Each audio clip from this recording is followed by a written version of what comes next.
Starting take two in 3, 2, 1, go!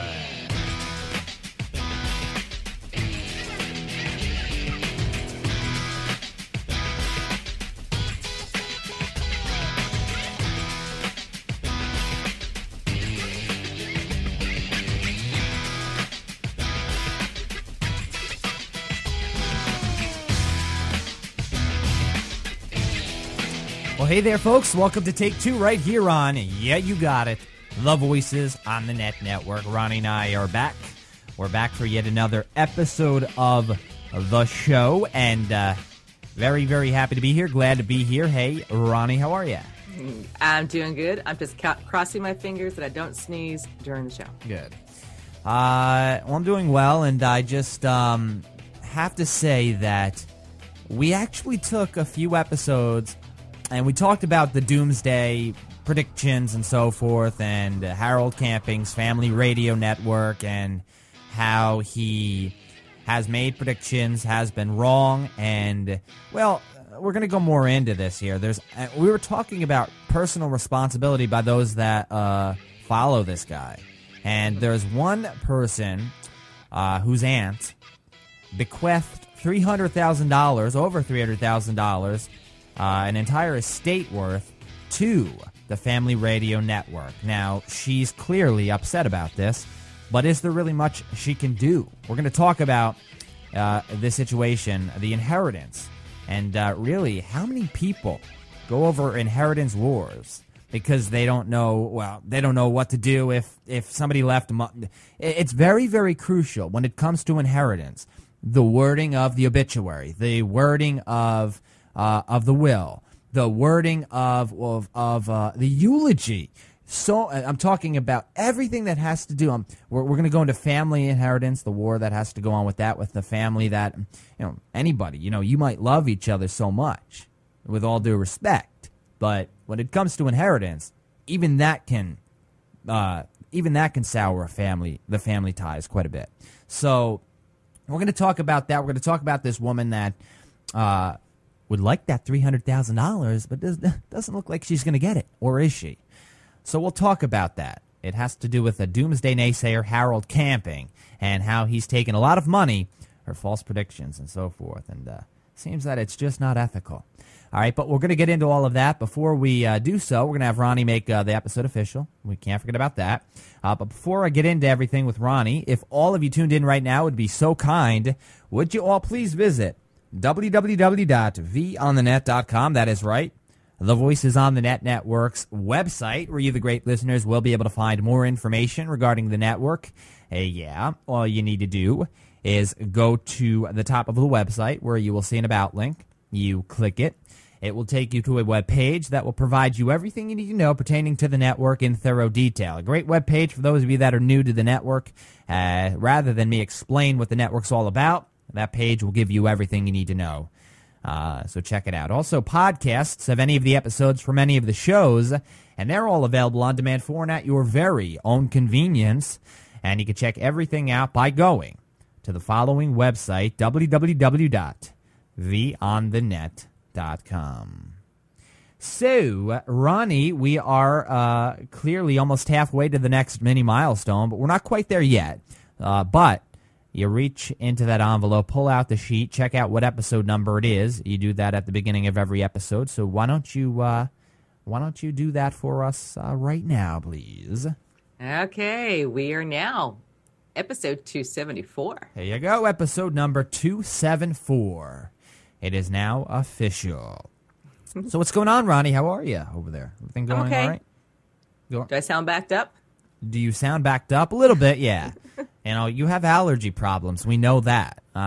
You've mentioned that on the show before. They're acting up again, obviously. When the seasons change, when you get real hot and it gets real cold and it doesn't know what it's doing, then people want to mow their yards. And I'll tell you, I'm not saying whether or not it's true or not, but if that's an urban myth, I would not be surprised. The change of weather and the cause of the change of weather and us getting sick because of that. I've heard it's an urban myth that the change of weather doesn't actually cause people to get sick or increases one's chances of getting sick. Then again, don't quote me on it. I'm just saying if it were an urban myth, I would not be surprised. Yeah, well, there's a lot of people that's suffering from it, so that's the only thing I can attribute it to besides Right. anything else that I have going on. I don't think there's anything else that I could be allergic to. Maybe. No, I understand that. I understand. I understand. It's a coincidence in all fairness that you are getting, having allergies, or you get sick during a certain time of the year. But note, there are millions and millions, hundreds of millions of Americans out there that, tens of millions out of those hundreds of millions that don't get sick during certain times of the year. So it's the odds. There's a balancing effect, an aspect to that. So I guess really. Again, I don't know. I mean, I've gotten sick during the fall, after the summer when it turns colder. Literally a day or a couple of days, it's 90 degrees one day, 40 degrees the next. I've had a sore throat. You're okay, attributing that to what? To the weather. So clearly, it seems as it's a coincidence. But again. I'm just saying I wouldn't be surprised. I've read, I've heard that people say, okay, that's just an urban myth. But you have allergies regardless, so clearly that has to be a cause to that. But it stinks. I hate allergies. I remember when I was a teen, and I would get them all the time. Back when I was in middle school, it was horrible.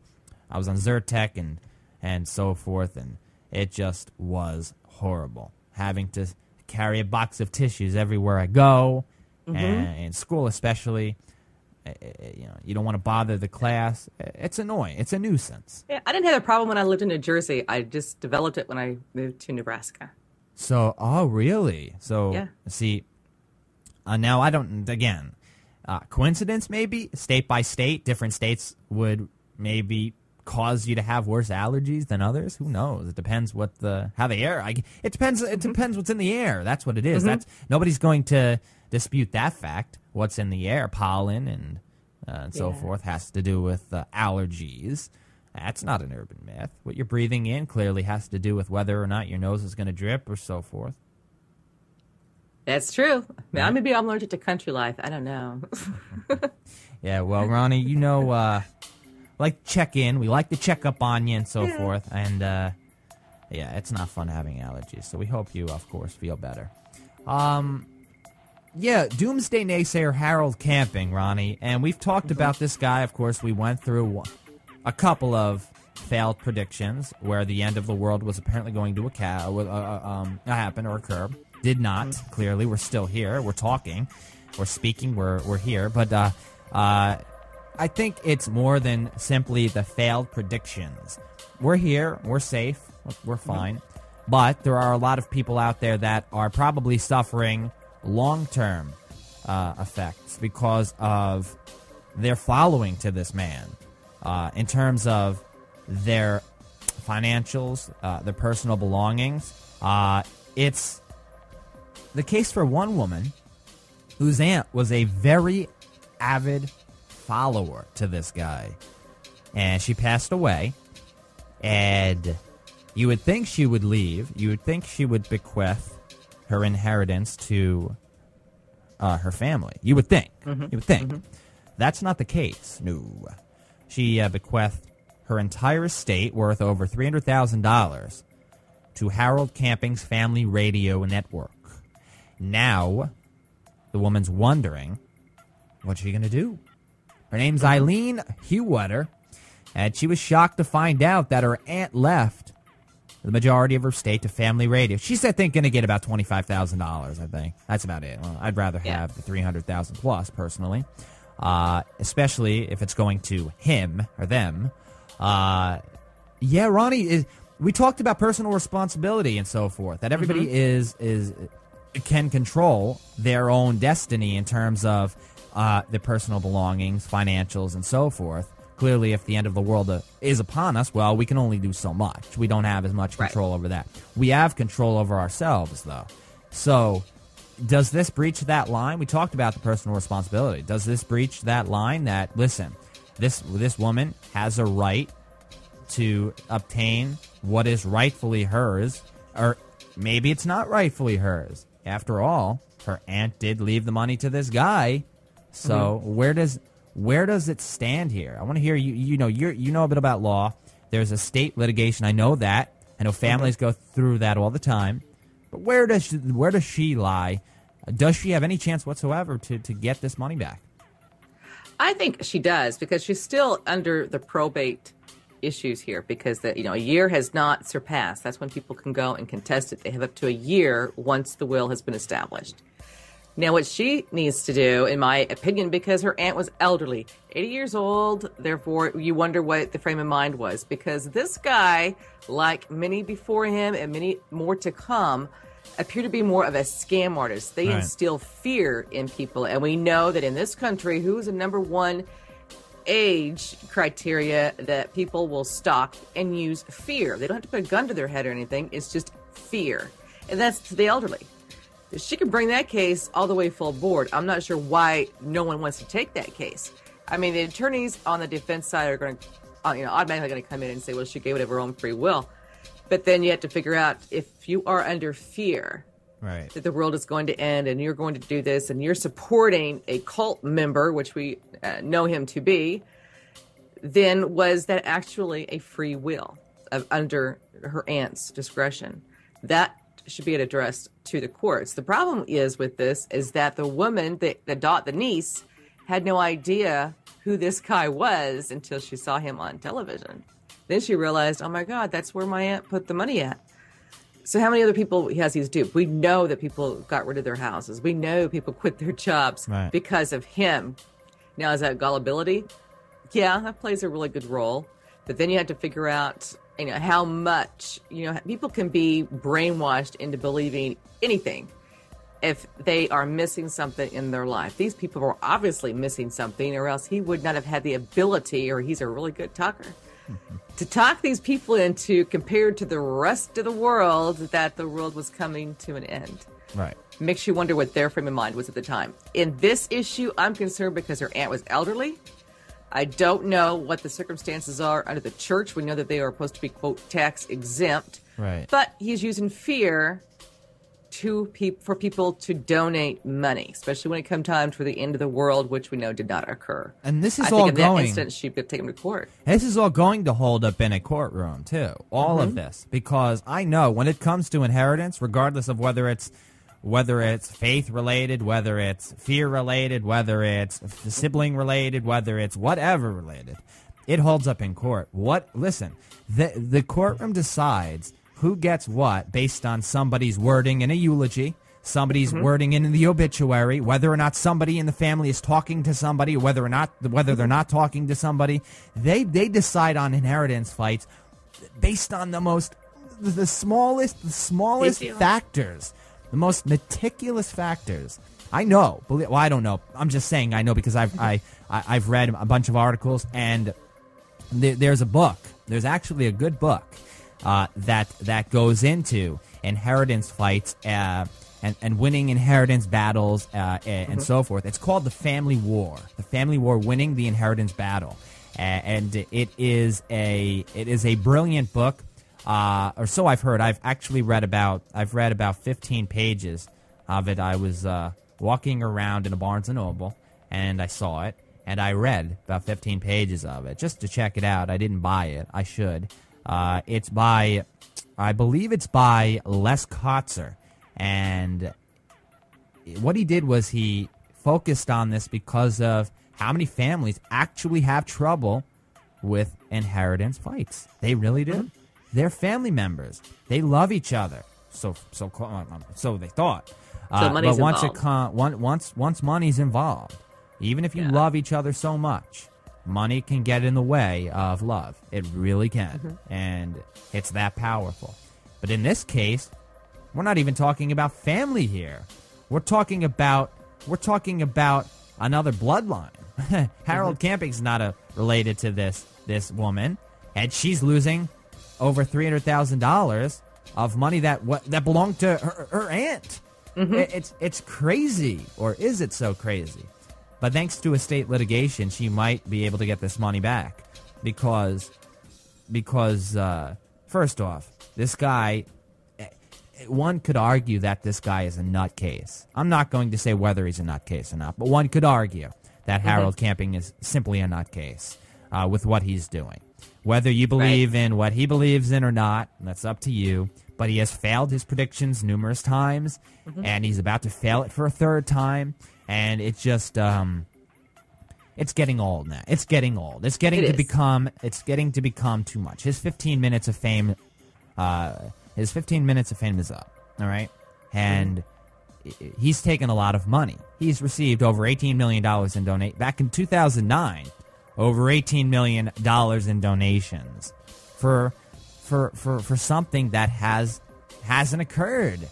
It's people are willing to literally take money out of their pocket and throw it to this guy. It's like you make up some rumor and you can make millions of dollars. It's pretty surreal. It's pretty surreal. I know. You've got to have a really good talk on you, because how can you convince someone, give me your life savings to my church? The end of the world's going to happen, and we need it for the church. Okay, if the end of the world is going to happen, who's running the church when everybody's gone? So why give your money to this guy? This guy is nothing, pure and simple. He drives me batty because he reminds me of the Jones guy that killed everybody with the Kool-Aid. Everyone believed him. The end of the world's coming. Right. And instead, he made the world come to an end in certain people's lives. But that we were talking about the elderly person. I mean, the probate court will be the last ones to decide what they're going to do with this will, because the will have to stand as is. If she was proven to be of a sound mind, she was able to make these decisions. But then they're going to have to figure out how much fear did this person bring into him, because you can't get him with extortion, unfortunately, because you have to prove that the money that he received, he was not legally entitled to under other circumstances. So extortion's out. It really kind of depends on what that state's going to do. Well, yeah, because it's legally bound. It's legally bound. Right. That's why. So you could throw all the threats you want to towards this guy. It's not going to do anything except probably get you in trouble. Once money is legally bound, once it's bound by ties such as inheritance, it's pretty difficult to get that money back. Yeah, even if it's not related to a family member. That's why it's called a bequest. That's why it is. I know it's sour. If I were this woman, I would feel very bad. I would feel nervous, especially. And I don't want to keep bringing this up, but I know I'm going to bring it up again. The economy is not that great. Anybody that can make any type of money, I mean, people look at. And this may sound wrong, but people look at inheritance as a reward. They do. I know it sounds wrong. If somebody dies, but they leave you because they respect you enough. Clearly, the aunt did not respect this woman enough to leave her the $300,000, but respected a man that arguably is a nutcase. Not going to say it, but arguably can be considered a nutcase, I mean. Allegedly. Perfect word. Better word right there. Good. He just annoys me to even hear his name anymore. People are, the people that, I just want to see what you don't hear anything of those people that were duped, if they're really duped. I mean, as far as, they willingly gave up their earthly possession, so to speak. Now they have nothing. Is he going to open up something for them to have a roof over their head with that $18 million? Well, you would think with all of the money he has received, he would do something good with it. I don't know what he's going to do with it. Listen, for all we know, this guy is an #1 scam artist. Okay. Yeah. So, and I guess with your tone, your tonation, I think I know where you stand in the thought process about this guy. But the fact is, he's received a lot of money from people, and duped is a great word. As far as we know, this guy can be, a scam artist. It just seems that what he's doing is unethical, because if anybody else were to yell fire in a movie theater or bomb on an airplane, they would be arrested right on spot. This guy is yelling fire on national television, and he's not being touched. He's on not billboards. Look what he anything. did. He's buying Everywhere. billboards. Right. Freedom of speech only goes so far. Uh-huh. And it appears that it has breached that line with what this guy and his followers, quote-unquote followers, have done. Just stay away from the Kool-Aid people. Just stay away. But yeah, very unfortunate story. Her name's Eileen Huewetter, and the niece of her aunt that passed away. Over $300,000 in an estate went to family radio, Harold Camping's family radio network. The aunt left Eileen $25,000. However, I can pretty much guarantee to you that she'd rather receive the $300,000 over that $25,000. I know I would. Oh, yeah. Sad. All right. We got to go to your associations on this 274th episode of the show. Wanted to go into that right there. Ronnie and I have talked about the doomsday naysayer, Harold Camping. Obviously, we went into it clearly on one show, and then the next show, well, we were still here, whereas apparently we were not going to be here, but we were, and we're still here, and he's still in the news. So clearly, I guess his 15 minutes of fame is not up, but hopefully soon it will be, because I'm sick of hearing about it. All right, let's head into some associations here, Ronnie. Do you want to start us off with one? I know you've got a few over there to give us. How about in 2010, get this one. The California emergency rooms the average wait was 274 minutes. Wow. California ranks the 40th in the United States for wait time. And the one trailing just behind that happens to be Iowa. The shortest waits, of course, is Iowa. New Jersey's not on that list. Oh, is this? No. Oh, is this the shortest wait or no? 274 California, minutes. 274 minutes That's is the long. longest wait. That's long.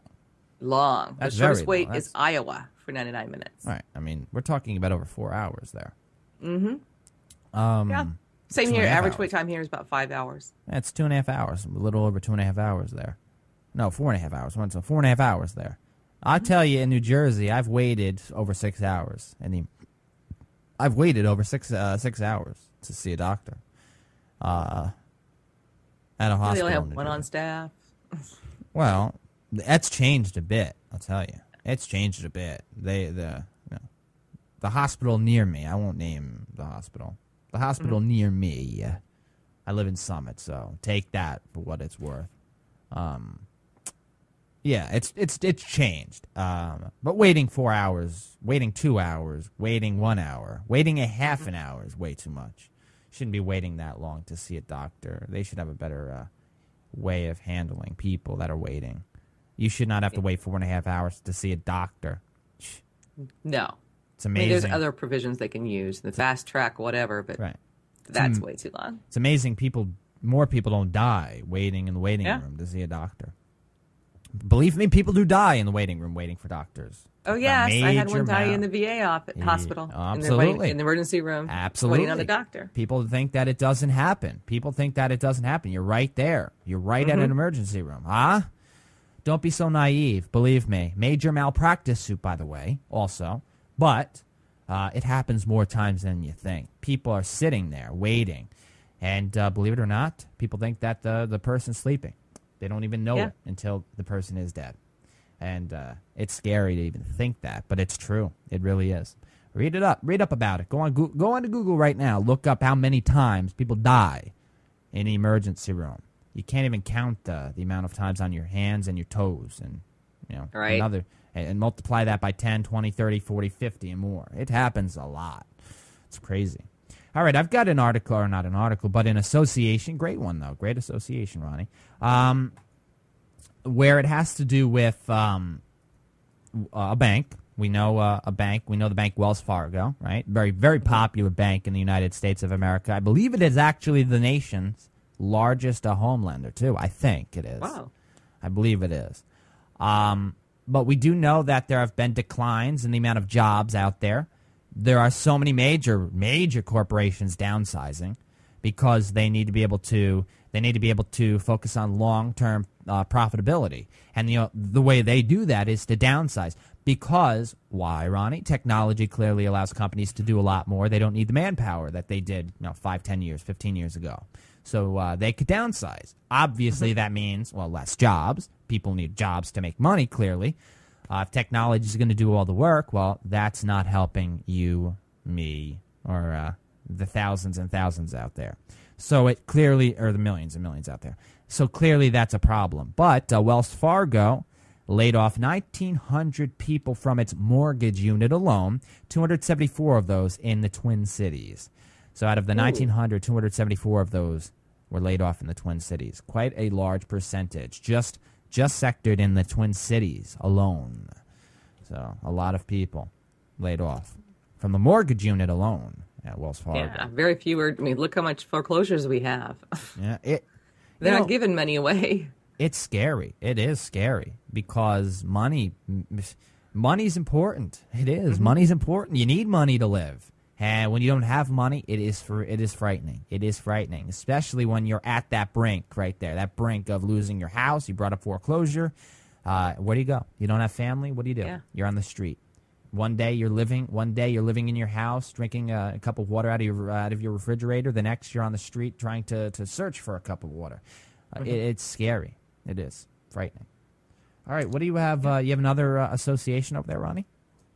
I have one with the military. You got to get this one. Mm-hmm. It is a military radio that was used in 1960. June 30th of 1960 is when this radio was issued. Mm-hmm. And the name of it is the TM11 6625-274. I know all about it, actually. Very cool. You know, I was going to use that one. I was going to use that association, but I saw you were going to use it. And seeing that you're associated with the military, I said, you know what? I'll let Ronnie take this. I'll let Ronnie take this one. That's fine. But very good, Ronnie. How about you give us? We have to get into your stamp of reparation. I didn't see the time here, so I want to get the funny law out. That's important. We can't forget about the funny law. I know you have one, right? I have one. One. All right. Well, quickly get this out so we can get into your stamp, Ronnie. This is Baker, Louisiana. Biting someone with your natural teeth is considered a simple assault. However, if you bite someone with your false teeth, it's aggravated assault. Well, I guess they mean. Wait, that doesn't make much sense, actually. So wait, so fake teeth. They're incorporating the fact that fake teeth are actually stronger than real teeth. Yeah. Or wait, basically, it's not part of your body, so now it's considered a weapon. So wait, the real teeth is what type of assault? Simple assault, while fake teeth is aggravated. Oh, aggravated. Wow. Okay. That's not something you hear every day. I would think that real teeth would be more dangerous than fake teeth, personally. But yeah, a lot more stronger. But absolutely. The false teeth is a higher assault on the tree. Actually, Ronnie, clearly the real teeth aren't as strong as we thought because we wouldn't need fake teeth then. True. Right? So obviously they have a point there. All right, we're going to get into Ronnie's stamp of reparation in just a moment, but it is time to thank our sponsor. That is right. This portion of the 274th episode of Take Two is brought to you by Audible.com, a great service, and we thank Audible for their generous support of the Take Two program as well as the Voices on the Net network. With over 85,000, folks, 85,000 audiobooks to choose from. 85,000. Always adding new ones, too, by the way. Really the premier service on the internet. You'll receive one free audiobook and a 14-day, a 2-week free trial to browse the 85,000 audiobooks and counting. Now listen up. I want to talk about this a bit because the audiobook experience, the auditory experience is one for itself. It's unique in itself. If you're interested in television shows, movies, or you love listening to music or your favorite podcasts or your favorite radio shows on your MP3 player or your computer, you'll enjoy, in other words, listening rather than traditionally reading something. I can tell you will enjoy Audible.com. Even if you don't, try it out. You don't have anything to lose. You don't have to spend a dime. It's so fun because your favorite books, more than likely all of your favorite books are on this service, are a part of this service. And those that are associated with the books, the voiceover artists that voice these projects are awesome. Add so much dramatic appeal, comedic appeal. They really engage you. You got to try them out. You close your eyes. It's like you're actually in the book rather than traditionally reading word for word. You're listening to somebody read to you, similar to when your mother and your father read to you when you were a little kid. So check it out. I'm pretty sure, Ronnie and I are pretty sure, we're confident that you will enjoy this service. We're confident so much of the fact that you will enjoy it that you'll want to actually continue being a member by paying for it. You get the 14 days free. You can cancel before the 14 days are up and keep the free audiobook too. But we're confident that you will enjoy it, that you will want to pay for the service. Not a lot of money at all, and you'll support the network too. You will. You'll support the Voices on the Net network as well as the Take-Two program. But you don't have to spend a dime to take advantage of this offer. Go to audibletrial.com/take2 right now. audibletrial.com/take2 to take advantage of this great offer. You'd be glad you did. audibletrial.com/take2. As always, we thank Audible for their support of the Take-Two program as well as the Voices on the Net network. For pricing information, just go to audibletrial.com/take2 if you are, of course, interested in a longer-term subscription. All right, Ronnie, you know what? It's time to get into your stamp of reparation. So, ladies and gents, I present to you my co-host, Ronnie. Well, thank you. You're welcome. Nothing like sitting back and finally watching a good fight. Now, this is not Muhammad Ali or anything else like that. We're about the federal government and these healthcare enterprises that we all know so well that like to overcharge us and then, of course, scam us not once or twice, but 3 or 4 times in a row. The federal government has finally decided, I don't know what took them so long. All they had to do was call me and I could have told them. They were going after, get this, the big companies that we have out there, the drug insurance companies, we have the insurance companies themselves, the healthcare agencies, nursing homes, you name it, have frauded the federal government, which is AKA us, we the people, through the Medicaid, Medicare fraud programs. When they were caught being fraudulent, claiming false claims, false reports, and taking money from the government, they were only fined because it's all the law allowed them to do. They'd fine the company. These companies make buku bucks, big bucks. So these little fines of $400 million, $300 million was not hitting their pocket deep enough because they have no pockets deep. I mean, they're all open. Just keep continually going out there and stealing. The government has learned because they were fighting this whole entire time against these companies because they just pay off a fine and that's it, turn around and go back to doing it again. So basically you're just signing a blank check knowing full well that you are breaking the law and the government takes the check and goes on. We don't know where the money goes. Obviously it's not in our pocket. But they're going to go now after the CEOs of these companies. I think this is a great thing. The CEOs, I don't know, for some reason, seem to think we should be sitting back crying for them. I'm shedding no tears here. For them, they are now going to be held criminally liable besides the company for extorting American tax dollars. This irritates me so much because it's like we're paying management make misleading statements and so forth to the investors and the employees associated with these damn companies. It's like, come on, give me a break. The NCOs are trying to say that, well, you know what? It's not. Well, we don't know what's going on. Well, you know what? I think you're paid the big buku bucks is because you are in the position to know. That's all the law states. That if you are in the position to know, you are therefore held liable. If you didn't know, I think you'd look at your own company's track record. I think you would notice that there was $400 million checks written out there because you broke the law. Now they're going to be held criminally liable. I wonder if this will change a few things. Money makes the world go round. We know that, money, but we're talking about hundreds of millions of dollars here, of our dollars. That's a lot of money. That's a lot of money to be paying people at the top that, arguably, I say arguably again, perceived to not really, or not really doing as much as they say they may be doing. How's that? Do the people at the top of these companies really do as much as they say they do? You think about it? I'm just saying. CEOs and stuff. Big money. But they ripped us off, $600 billion a year in fraud cases. But they don't do anything. I mean, they pay $400 million out of that. Where's the money going? Right. Who's taking custody of that money once it's written to the government for fraud, waste, and abuse? What's the government doing with it? Right. Now, it states here, and I'm just throwing this out in an article. This is an article on MSNBC.com titled In Shift, Feds Target Top Executives for Health Fraud. this new tactic that Ronnie's bringing up during her stamp of reparation. It states here, previously, if a company got caught, its lawyers, in many cases, would be able to negotiate a financial settlement.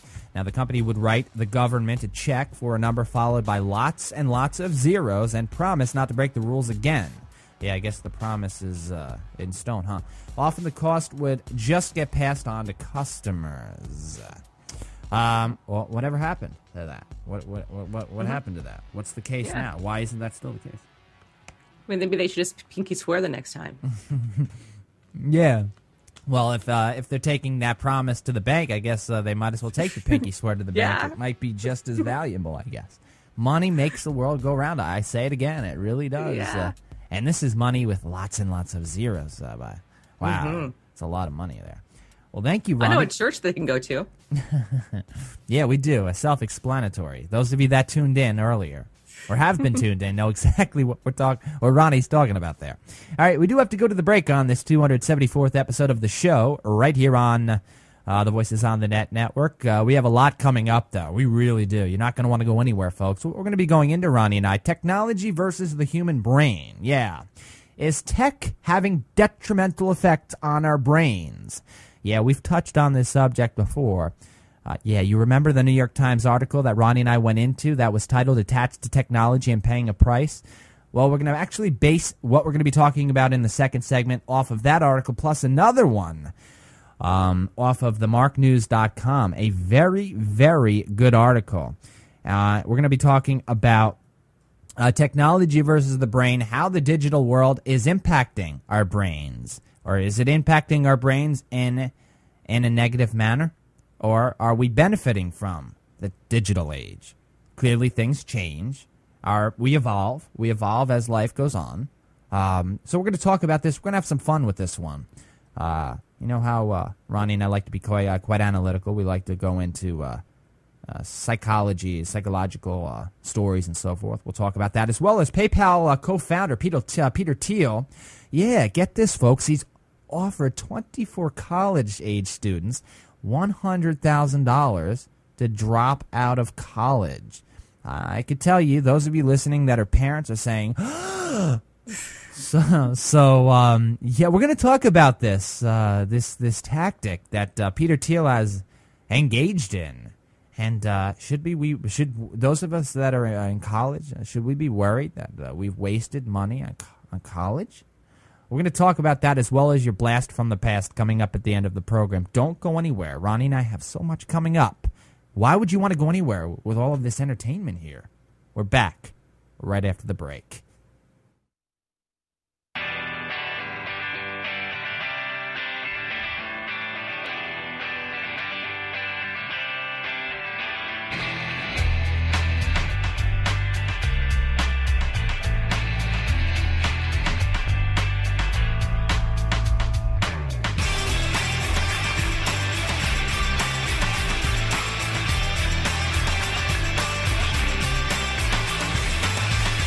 Hey, guess what, ladies and gents? Yep, Ronnie and I are back.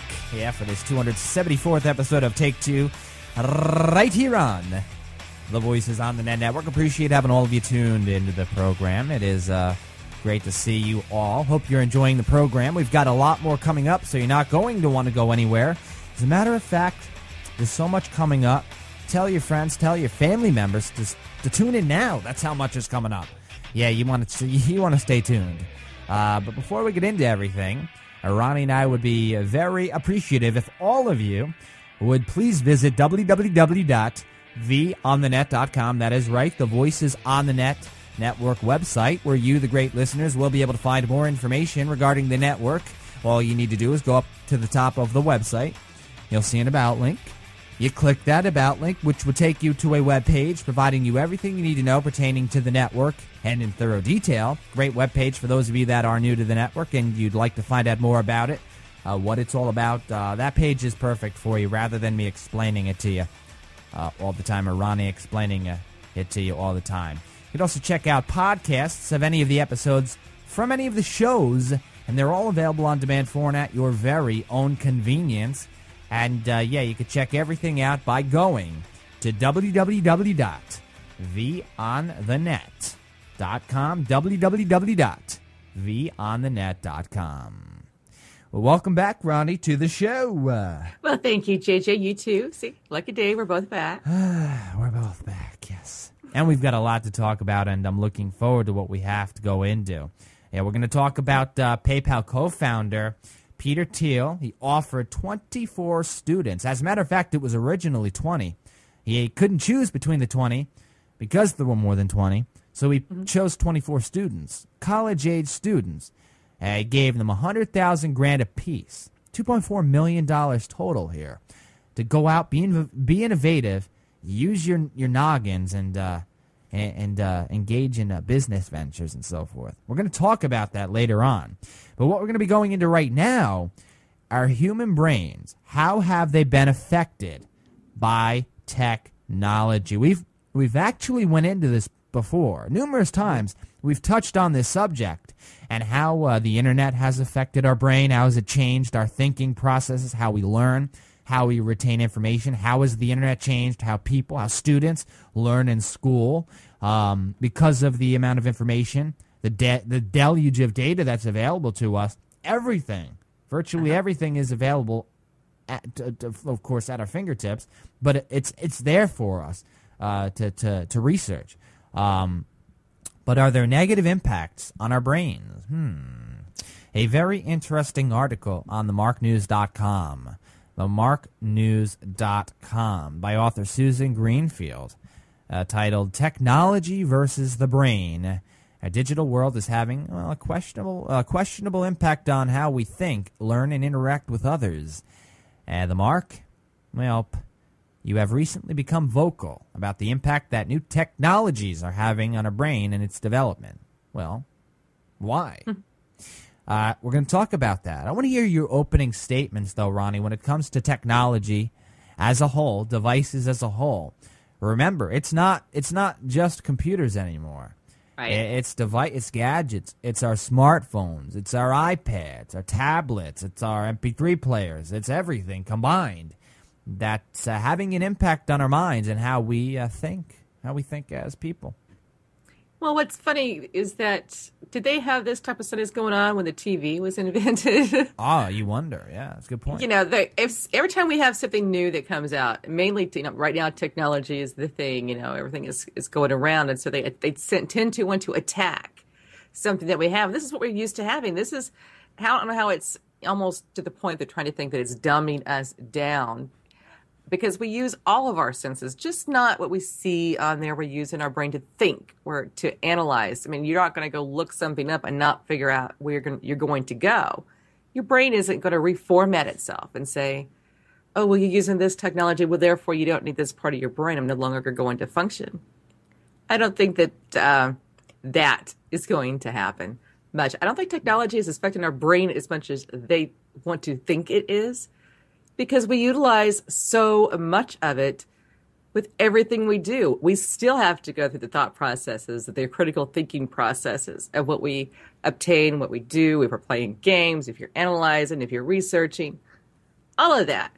And it takes specific thought process to do that. I don't think technology is interfering with any of that. I think it's enhancing our ability to do so. I want to touch on what you brought up just about a couple of minutes ago. You said you don't think that technology is necessarily formatting our brains, reformatting our brains, in other words. I want to reiterate that point. You're saying reformat, not reshape. What are you... Not reshape, no. You're saying reformat. Reformat. Because technology, and I'll tell you this, and I agree with this, technology is absolutely reshaping our brains. Absolutely it is. The reason I believe it is, look at Twitter. Look at Twitter. Mm-hmm. You're forced to now type within a 140 character limit a message. Right. You're trying to get out 500 words worth of a message within 140 characters. There are millions and millions of people on Twitter messaging each other. That how we receive information. You could thank Twitter in so many ways because so many people focus on the news, focus on whatever's going on in society and the world. They focus on Twitter solely. They don't even go to news websites, they don't even turn on their TV anymore. They focus on Twitter because they know that many cases, if they're going to find out something's going on, if it's sourced, they'll be able to check it out. You can always Google whatever you want to do. You could Google multiple sources, which is preferable for what many people are going to do in order to make sure a story is legitimate or not. But you say reformat versus reshape. Great point. A great term you brought up, because I want to compare the two, reformat versus reshape. Whereas your brain, and one could make an argument that maybe the technology may have more of an impact on the brain, that it will reformat our brains because we're doing things differently than we did, say, 20, 25 years ago. Absolutely. Where we have the deluge of data available at our fingertips, we're now less than a few clicks away from the answer to anything we want to find out. Anything. Right. Whereas one could argue we're not forced to think on our own anymore. We're not. We can now simply have that computer holding our hand, our smartphone holding our hand, where you can literally find out anything you want to find out. Right. The computer does not have the ability to analyze what we're thinking. So No. we still have control over that. No, we have the but- control over analyzing and the critical thought process. Right. You're right there, but the fact is it may not have the power to focus on how we control what we're taking in, but it does have the power. It does have the power to alter what your perception of that analytical, critical thinking and so forth is. Right. Because it's after all, it's the content you're looking up on your computer that's, has to do with your critical thinking. That's right. If you're looking up a topic and your brain is processing whatever you're looking up, and your brain can't process anymore because it just simply doesn't know what else to process, you're going to look up whatever it is you're trying to, whatever your brain is trying to process. Then your brain is going to process that next item, and then so forth and so forth. So yeah, it may not. One could argue that in some ways it is controlling, because you're utilizing that tool. You're utilizing that tool that is helping your brain process information. That's why this argument is going on. This article on themarknews.com is really great, as the author, Susan Greenfield, actually makes the analogy to climate change. Yeah, climate change. And it is a great analogy, actually. She states that about 30 years ago, climate change was a phrase that very few people recognized, let alone identified, as a major issue of concern. While there is a range of perspectives on it, nowadays it is something the majority of people agree is worth talking about, and it is. My own view is that we have, not mine, but the author, we have a similar situation now as we did 30 years ago with respect to what I want to coin as, the author, quote-unquote, mind change. And she's onto something here, absolutely. As somebody that utilizes technology every day, when I do my shows, when we do our shows, we have technology at our fingertips that whenever we talk about something, anytime we do not know a word, or we don't know the definition of a word, or we want to look up another article, we're there in less than a couple of seconds. It's there for us. So it helps people like broadcasters out that are utilizing their opinions, basing them off of facts, but those facts that they wouldn't ordinarily know about now have access to those facts by simply typing whatever it is you're trying to look up in Google or search engine or on the internet. But I think some of the tools that we use, the instant messengers that we use, or, even if you look at a Facebook account and you're watching how people are spelling what they're saying, because it's very short, sweet, to the point, but they use an alternative. Technology has its own form of writing, its own style of communicating. And after you use that style for so long, you forget to actually, how do you spell such and such word? How do you say this particular sentence? How do you put that into words? Right. Because we utilize it a different way. I'm not saying that we don't know our English, so we don't know how to write or anything else. But when you're using, let's just say texting on the telephone, on the cell phone, you're using initials to stand for different things. And then you ask that same person to write something on paper.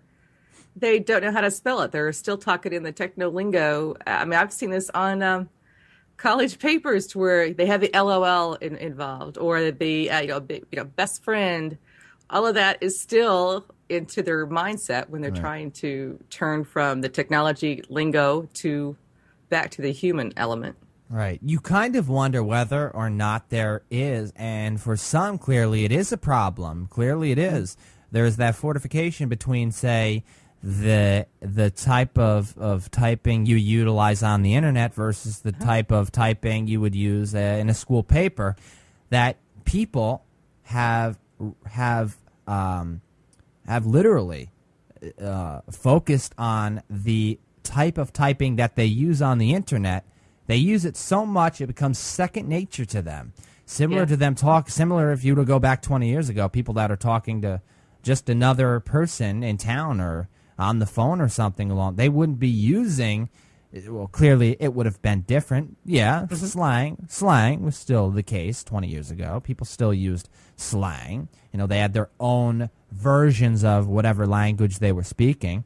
But now slang goes a lot further because there's internet lingo, the internet language, and the fortification between the internet lingo and how to actually speak, which also includes slang even, is amazing, is actually a surreal experience, because there are people that find it hard to write a sentence, whether it's typing or writing a sentence, without using LOL or a smiley face or using certain abbreviations or different wordings and so forth, the spellings of words. It really is amazing. One could also bring up, now, you could also argue that, well, calculators were available 10, 15 years ago, even more than longer than that, farther back. But you can make the argument still that we have computers, type an equation in Google, and you get the answer in a second. So have we lost, many of us lost our abilities to do math, be able to do math on paperwork? So. One could easily make the argument for that, because the answer's right there. And you can imagine how many students, whereas teachers force you to show the work, there are sites that show you how to do the work while giving you the answer. So it's used as a crutch. It really is. And it's whether or not you can benefit from the amount of information that is available to us out there, while still using traditional ways of, in other words, maybe more kosher ways of how to do things, such as math on a worksheet, rather than using the computer as a crutch, that you don't abuse what is available to us, because clearly it's a very powerful thing, technology, very powerful. Because it has all that. Well, you know, it can provide us, has the ability to give us the answers. Right. It also has the ability for us to be more creative, because you can look up anything. I don't care what it is that you want to do. If you want to make something, you want to invent something, if you want to develop your own prototype, if you want to design your own game, maybe you want to be a designer of some sort, all that information is on the internet free of charge. You just have to know where to go. So you're still using your research skills as what you're getting naturally, and taking that and putting that into the virtual world. That brings you to the point that you can, go to anywhere you want to do, design whatever you want to do, be anything you want to be, almost like the Army motto. That is on the internet. Then you have to decipher, okay, what is real, what is not, because you have sites out there that will post things that probably are not true. So you're still utilizing those skills, but you can take those and put them, take them out of the technology, the internet, put it into your own life, and still function with it. I don't think technology is dumbing us down. If anything, it's making us smarter. I agree with you wholeheartedly there. And when you talk about whether or not an article or the source of whatever it is you're reading is true, that's why you search for multiple sources. That's why you would simply search for multiple articles right there. And that's something that I would hope many of us, if not all of you listening right now, would have known even before Ronnie and I brought this up. Because that's imperative. Your teachers will teach you to use multiple sources to make sure an article is right, and so forth. Ronnie brought up how the amount of information that we have available to us. How do you quander all of it? How do you take it all in? How can you You have so much information available to you. How do you take it all in? How do you know what is relevant and what isn't? Well, that is the tricky part, and that's why I back Ronnie's argument that it is not dumbing us down, that it is making us smarter. It is figuring out which one is which articles, which content, which pieces of information are relevant. That only is going to make us smarter. That's only going to increase the retention, the retainment, the amount of information we receive, understanding what is relevant, because it's second nature. Similar to a pop-up that you're not going to click because your subconscious kicked in, saying, no, this is not good. This is a virus. It may take some people longer to understand what is what and what is not, but eventually your brain will kick in. And tell you what is right and what is good, what is not, and so forth. What is a virus, what isn't, and so forth. It's just, that's why I use the word reshaping rather than say reformatting. Reshaping. Our brains, one could make the argument that, and the article we go back to, and the NY Times, the NewYorkTimes.com article attached to technology and paying a price. Ronnie and I, we've discussed this subject before, and we went into one of the many segments we've went into. We based it off of this article here, this NY Times article here, and it is a great article that talks about our mind's abilities, the human brain, how much it can process, how much our brains can process in terms of information and so forth. Multitasking, were our brains created to multitask? We have evolved so much that we can do that now. Some of the people are more heavier than others in terms of multitasking. Some may not be able to multitask as much as others. People have created studies. You could also make the argument that those that play games such as World of Warcraft, Rift, these MMORPGs, EverQuest, video games that really trigger your minds. That you look at some video game players, how quick they move, how quick they go. You're telling me that hasn't helped their ability to multitask better, their abilities to work quicker, to retain information better. You're not telling me that doesn't help right there. Well, there have been studies that have been conducted that have shown results proving that fact, and it's very interesting. It's very in depth. It's very dynamic. It is when you talk about the brain and multitasking and what one could retain and how the brain has evolved over the last 10, 20, 30, 40, 60, 80 years and longer even. Not saying that those that were brought up 60 years ago were necessarily dumber than us. It's a different society now. We're in a digital age. We have more available at our fingertips now, and that's exactly. important. Think about it this way. What was the first computer that we've ever were exposed to? That is our brain. Our brain is a computer. It functions as a computer. It stores memory. It has the functionality to do the multitasking. That is the first, form of technology that we have, is our brain.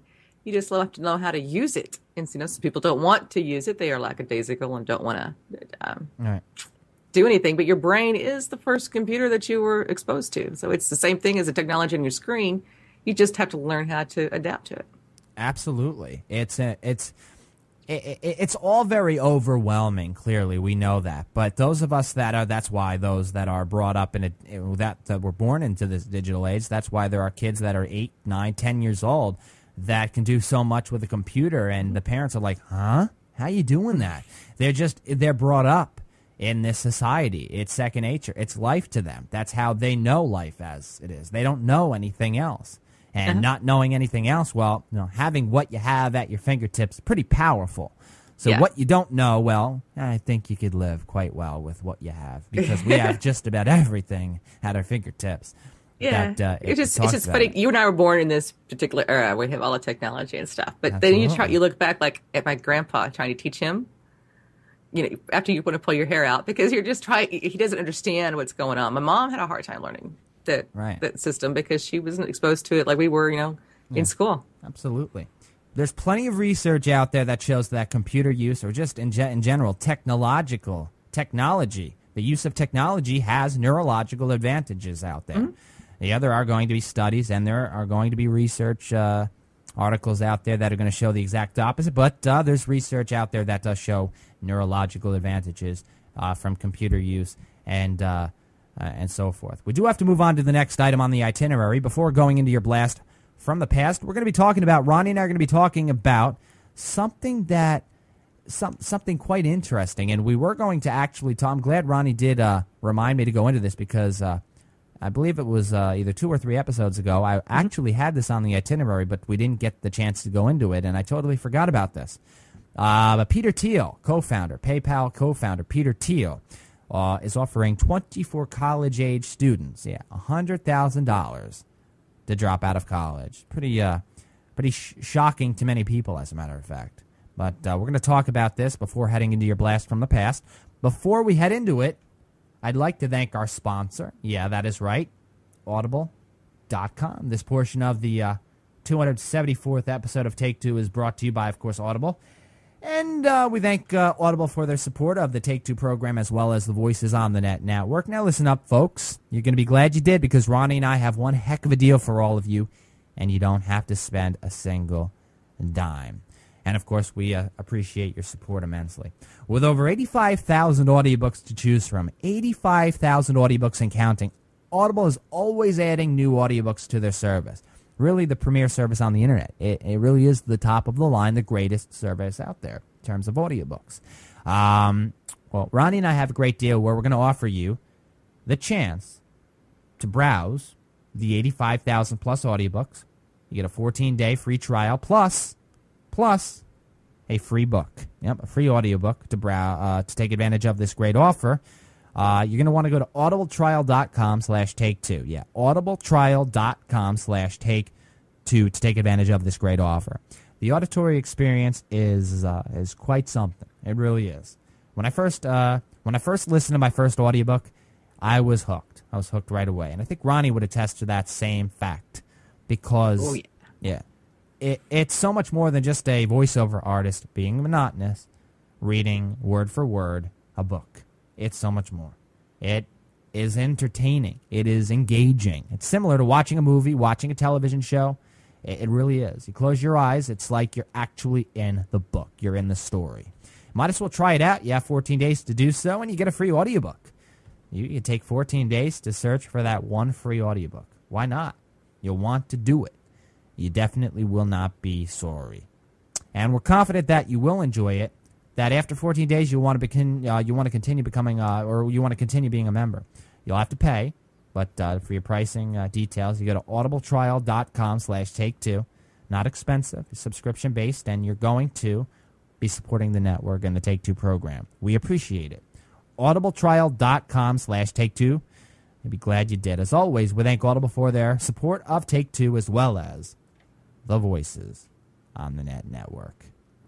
All right, so PayPal co-founder Ronnie. PayPal co-founder. Oh no, Ronnie's not the PayPal co-founder, but I bet she wishes she was. Yeah. PayPal co-founder Peter Thiel. Paying 24 students, college-age students, $100,000 to not attend college and to drop out of college. Wow. I'd have taken it. I would have taken it too. Absolutely. Heck yeah, I would have. Who wouldn't have? I bet there are a few people out there that probably wouldn't. I think you're quite crazy, not to be judgmental, but yeah, I think you'd want to take it.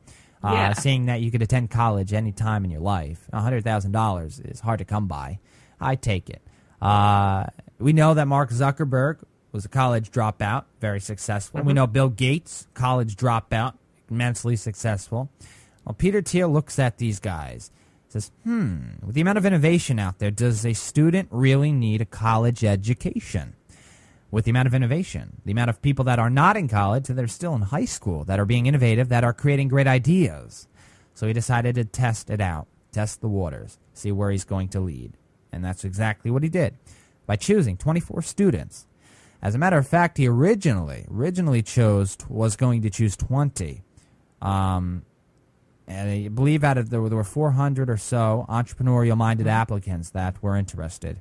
And he couldn't choose 20 out of the 400, so he chose 24 winners. So $2.4 million total, $100,000 each, Rami, he gave these students. Where do you stand? What do you have to say about this? And so forth. As a college student yourself and myself too, where do you stand here? Well, he's getting rid of the middleman because look at to get into some of these positions, you have to have a degree. This is what their qualifications are. You need a degree. But when you're getting a degree, you're just learning the foundation. You're not being taught hands-on experience. And a lot of people have the hands-on. They know what they want to do, but they can't do it because it requires a college education. Right. In this case, he's eliminating that middleman to where he's not going to have those barriers that are usually placed upon those that are entering the workforce arena, giving them the money, the know-how, even the assistance to get rid of the middleman and go ahead and go for their dreams, to be the entrepreneur, to develop, design, be the creativity without that, and doing it, I think, in a very great manner. When you're talking about that he's utilizing what they know, what they want to learn, they're going to do this on their own. So they're working, it's hands-on knowledge, they're learning as they're going on, something that college is not going to teach you. Right. Along the way. So I think hello, does he need 26? I'll do 26 people. Wow. I'm impressed with that. I would have taken it, no hands down. I would not have just continued. I would have gone on later on to college, but still, he provides the opportunity that you wouldn't have elsewhere. Right. That's a good point. And college will, of course, college, I'm not saying college isn't beneficial. You'll retain information. You'll learn you'll learn your own life lessons through college. Clearly, you will. You'll benefit from great discussions, and if you're whatever you may be majoring in, whether it's business, whether it's psychology, you'll basically generate the foundation to prepare you for your future. However, it's in debate, major debate, whether or not there are many out there that already have that foundation out of high school to do what it is college would prepare you for because of the digital age we're in right now, because of the information that is available to us. How much more information have people in high school, I'm talking about, say 10th grade, have they encountered that would benefit them upon graduating high school and not going to college, as opposed to 10, 15, 20 years ago, whereas we did not have the amount of digital or the amount of information available at our fingertips, where people that went to college would actually gain a lot more than they say did right now or do right now. That's the question. That's the major debate. And that's where Peter Thiel, who offered $100,000 to 24 college-age students to do the adventure out and use their innovative minds and just engulf in certain business ventures just to create the next big thing. Because, after all, Peter Thiel's very rich. He's smart here. He's thinking out of the box. He's saying, heck, 24 students, if one of them develops the next Facebook, I have a percentage of that. I'm rich. I'm smart. Yeah. Oh, heck yeah. Sure. Heck yeah. But look at how far in advance we've gotten. I remember, before it used to be a high school diploma got you anywhere you wanted to go. Right. Then it became to where it was requirement of 2-year diploma, where your associates was required to enter into certain aspects of the workforce. Then all of a sudden that wasn't enough. Now it requires a 4-year. When really the bachelor's and the associate's degrees are the same exact thing, just a higher level. You're repeating the same information, just going in more in depth. Right. So are we more going into debt to get our bachelor's degree, paying for it for extended periods of time to enter into a workforce that you really have the knowledge for already if they just gave you that chance, that opportunity? But their entry-level positions require so much of the student prior to entering the industry that it requires you to go to college. Some businesses require, your master's degree. How far do we have to go up the food chain of discovering things that we already know? Just put us on the workforce and we can show you, but they prevent you. They put that barrier that kind of separates you from those that are going to go to college, strong-willed, those that are not going to go to college. They consider them I don't know, what do you call it, lazy. They don't want to go on for that. And I don't think that laziness has anything to do with it. First of all, it's a money factor. Right. But second of all, why are you going to pay for something that you already know? Absolutely. You just have to instill it into the industry. You bring up great points, Ronnie. It goes into perspective here when we talk about the amount of debt one person is going to receive if they get their college education. Not saying they're not going to benefit from the education they're receiving, Right. but if you could simply negate that debt, you're being offered $100,000, and you're going to pretty much develop the next big thing and make tons and tons of money. Well, you could rather make $100,000 and benefit rather than paying $100,000 out of your pocket. Well, I think that's a smart idea for anybody. Why not? Why would you want to pay money when you're going to create the next big thing? After all, you go to college to make money, right? In the future. So if you're going to make money, this is a test. 2 years, $100,000, which would be $50,000 a year. They're simply engulfing on an adventure. If they don't make it, they go to college afterwards. What's the big deal? Yeah. So I think Peter Thiel's 110% onto something here. I think he knows exactly what he's doing, and I think those that are criticizing Peter for simply diminishing the value of a college education, they may have their own argument, but I'm definitely not in total agreement with any agreement whatsoever with those naysayers out there, because he's open the opportunity. Who would not take it? Right. I could tell you, I don't know anybody that would not take this if they were offered. If you wouldn't take it, well, are you really thinking that smartly? I'm just saying, honestly, because think rationally, think realistically here. It's $100,000, and you're going to be hopefully benefiting from generating ideas that may create the next big thing. You have the money to back whatever you're going to be using to generate those ideas. So when you're going to generate those ideas and anything you need, you have the money to back you. Okay, so that's what I meant. So, win-win. Right. So I don't see any downside to it. I really don't. And I think Peter Thiel knows that, and that's why he did that. All right.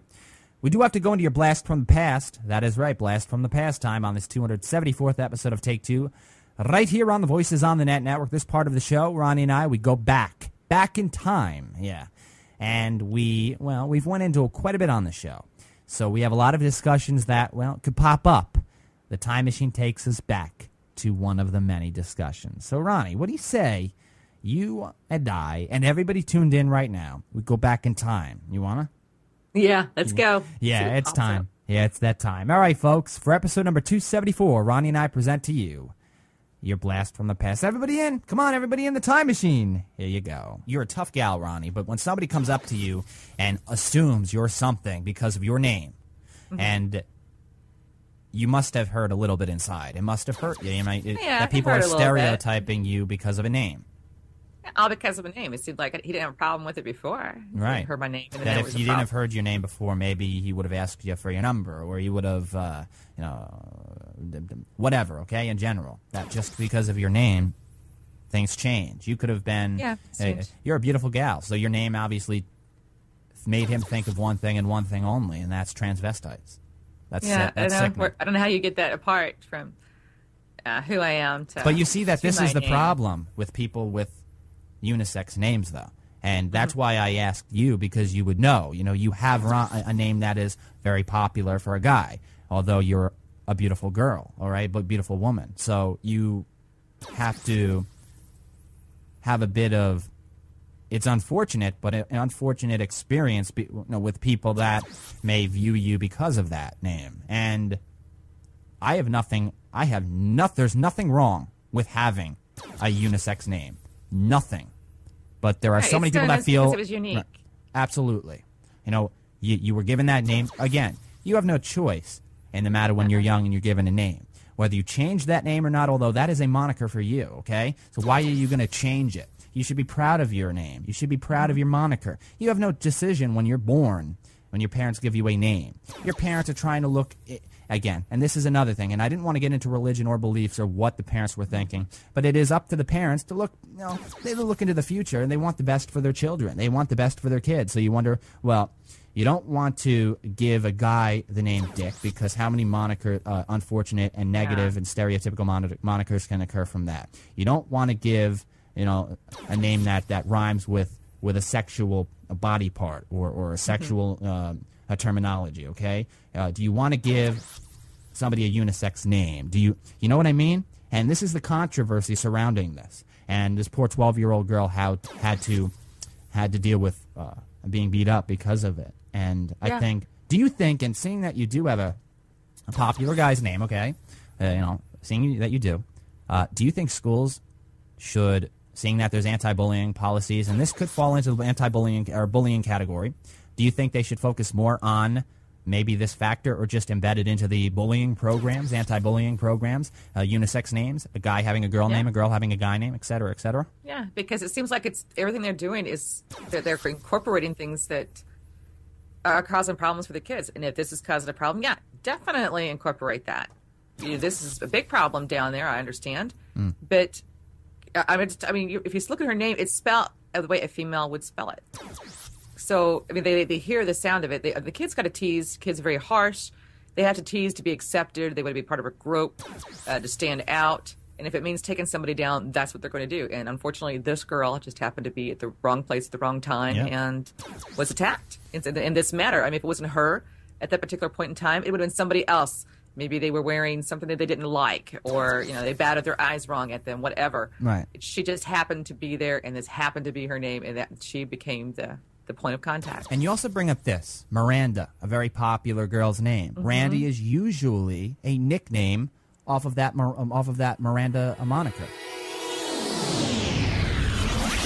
Yep, there you have it. Those that do have to go through unfortunate situations and so forth from people that simply have no heart. They don't care whether they hurt anybody. Just simply over a name, because they happen to have a name that may be popular in the opposite sex. Yeah, labeling. It's mislabeling. Yeah, I am not a transvestite. No, definitely not. But definitely a great discussion. If you go to www.vonthenet.com, you can check out that, the episode that was on.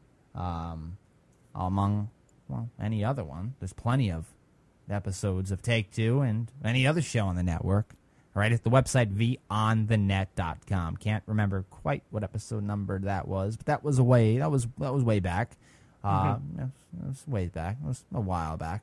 But you go to vonthenet.com. You can check out all the podcasts and so forth. Just search for anything related to that, and you'll find it. All right, we do have to go. That's all the time Ronnie and I have for this episode 274. Hope you enjoyed it as much as Ronnie and I enjoyed co-hosting it for you. We really, when we go into what we go into, we promise you we have quite a bit. We do, and we'll be back for the next episode to do it all over again for you with a totally new itinerary. We will. But until then, we sadly have to say so long for now. Take care, everybody. You all are the greatest. Much love. Bye-bye, ladies and gentlemen. Take care, everyone. Bye-bye.